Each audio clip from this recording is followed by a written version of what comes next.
Hi friends, welcome to my channel health recipe and beauty. అందరూ ఎలా ఉన్నారు? నేనైతే చాలా బాగున్నాను. ఐ హోప్ మీరు కూడా బాగున్నారని అనుకుంటున్నాను. ఈరోజు అయితే మంచి ఇంట్రెస్టింగ్ వీడియోతో మీ ముందుకు వచ్చేసానండి.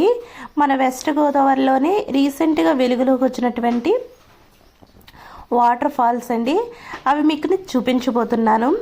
ఈ దట్టమైన అడవిలో ఇది దగ్గరగా జంగారెడ్డిగూడ నుంచి కొయ్యలగూడ నుంచి కన్నాపురం నుంచి 15 కిలోమీటర్ల దూరంలో అయితే ఈ వాటర్ ఫాల్స్ ఉందండి. ఈ కన్నాపురం వెళ్ళిన తర్వాత 15 కిలోమీటర్ పులిరామనగూడెం దాటిన తర్వాత ముంజులూరు అనే ఊరిలో ఈ యొక్క వాటర్ ఫాల్స్ అయితే ఉందండి. అడవి మధ్యలో, చెట్ల మధ్యలో ఆ వాటర్ ఫాల్స్ చాలా అంటే చాలా అందంగా ఉందండి. పిల్లలతో అయితే కనుక మేము వెళ్ళాము. మా కిడ్స్ అయితే చాలా ఎంజాయ్ చేశారు. మన ఫ్యామిలీతో చిన్న పిక్నిక్ అరేంజ్ చేసుకోవడానికి మంచి స్పాట్ అని మేము చెప్తున్నాము. ఇది చూడడానికైతే చాలా కనువిందుగా ఉందండి. ఇంత మారుమూల ఏరియాలో వాటర్ ఎక్కడి నుండి వస్తున్నాయో తెలియకుండా కొండల మధ్యలో నుండి అసలు పారుతూ వస్తున్న ఈ వాటర్ని చూసి మనం వెళ్ళిన కష్టమంతా మర్చిపోయే విధంగా ఉందండి. ఇది మనము ముంజులూరు వెళ్ళిన తర్వాత మనము టోకెన్ అయితే ఇస్తారు మనకి ఎంట్రీ టికెట్ కింద. ఇవి తీసుకున్న తర్వాత మనము ఒక 3 కిలోమీటర్స్ వరకు కాలినడకన వెళ్ళాలండి.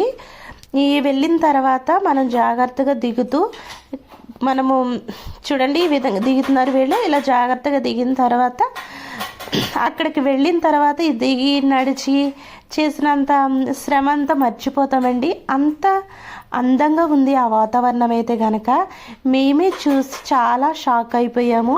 ఇంత మారుమూల ఏరియాలో ఈ జలపాతాన్ని చూసి మన పిల్లలతో కనుక ఫ్యామిలీతో కలిసి వెళ్ళడానికి మంచి పిక్నిక్ స్పాట్ కింద ఇది చూస్ చేసుకోవచ్చండి. అంత బాగుంది. కాలినడకను వేయండి. ఇది మీరు కూడా వెళ్ళి ఎంజాయ్ చేయండి. మీకు ఈ వీడియోలో కనుక చూసినట్లయితే మొత్తం అర్థమవుతుందండి. ఎక్కువ ఇప్పుడు ఈ మధ్య కాలంలోనే వెలుగులోకి వచ్చింది. పిల్లలైతే కనుక చాలా బాగా ఎంజాయ్ చేశారండి. మీరు కూడా వెళ్ళి ఎంజాయ్ చేయండి. ఈ కంటెంట్ కనుక మీకు నచ్చినట్లయితే దయచేసి లైక్ చేయండి, షేర్ చేయండి, సబ్స్క్రైబ్ చేయండి. మరిన్ని వీడియోస్ కోసం పక్కన ఉన్నటువంటి బెల్ ఐకాన్ని క్లిక్ చేయండి. Thank you for watching.